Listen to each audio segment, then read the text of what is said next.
बहुत ज़्यादा सोचने के बाद मैंने ये फ़ैसला किया है कि आज से अपन लोग भी कॉमिक कवर किया करेंगे।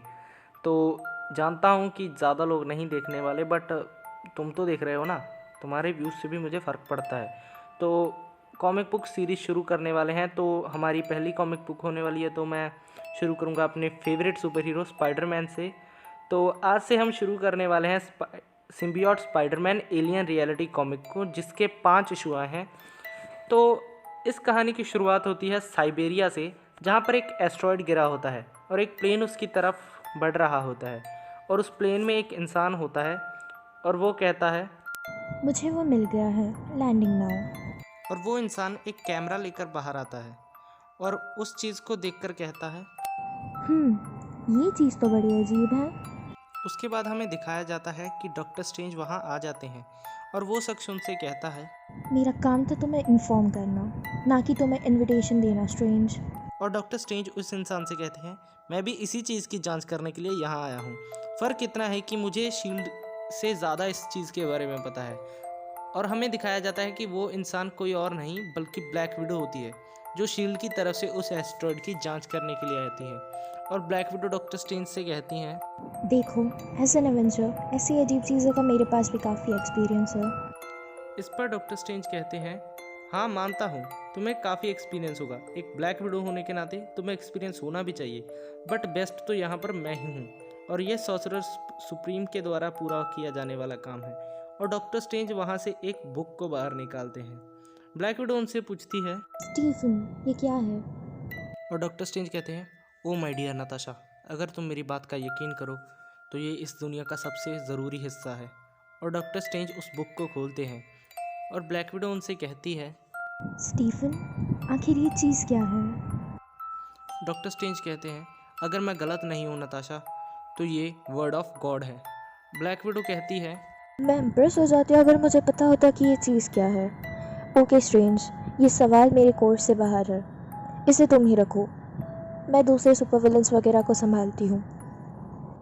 फिर हमें दिखाया जाता है कि एक एयरपोर्ट पर स्पाइडरमैन और क्रेवन द हंटर की लड़ाई चल रही होती है। क्रेवन स्पाइडरमैन से कहता है कि तुम एक जगह खड़े रहो ताकि मैं तुम्हें मार सकूं।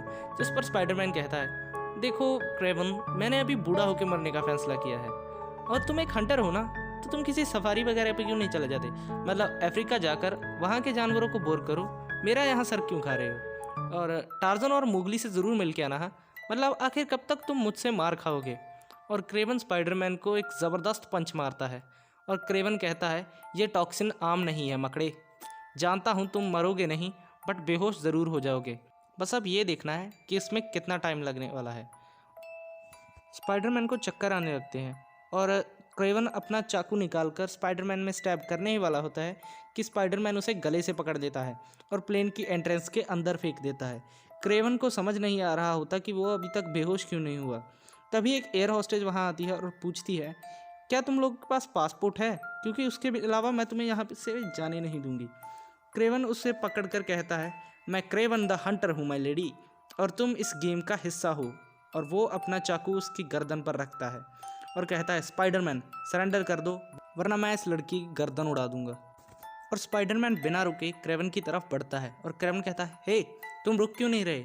तुम इतना अजीब बर्ताव क्यों कर रहे हो? तभी पीटर क्रेवन को गले से पकड़ लेता है और तभी उसे सब कुछ धुंधला धुंधला दिखने लगता है और क्रेवन का सूट एक सफारी मैन के जैसा हो जाता है। और वो उससे पूछता है, क्या हुआ मेरे दोस्त, तुम ऐसे अजीब बर्ताव क्यों कर रहे हो? पीटर क्रेवन से पूछता है कि तुम मेरे दोस्त की तरह क्यों बातें कर रहे हो? और पास खड़ी एयर हॉस्टेज कहती है, एक हीरो है वो तुम्हारा दोस्त भी है। पीटर को कुछ समझ नहीं आ रहा कि आखिरकार हुआ क्या। तो वो कहता है, तो बताओ मेरे दोस्त, हम यहाँ करने क्या आए थे? क्रेवन कहता है, इस हाईजैकर को रोकने, ऑब्वियसली। और पीटर कहता है, हाँ हाँ ऑब्वियसली।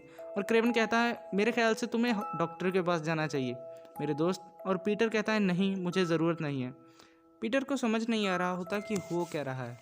और पीटर कहता है, ठीक है, क्रेवन मेरा दोस्त है, अभी मुझे बस पकड़कर घर जाना है।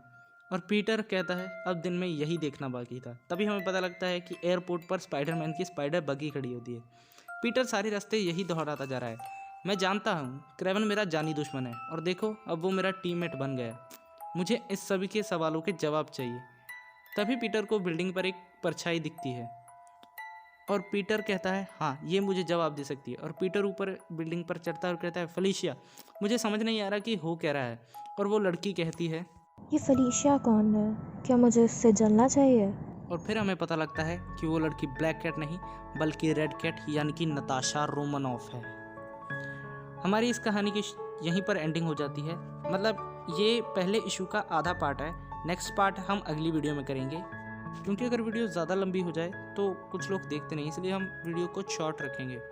तो अगर आपको वीडियो अच्छी लगी है तो इसको लाइक करो, चैनल को सब्सक्राइब कर लो, ताकि आप इस स्टोरी की मतलब समझ रहे हो ना कि आपकी चेन ना टूटे।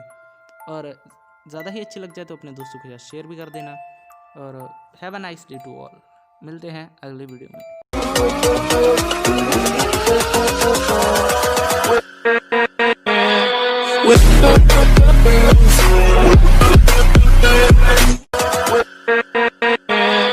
With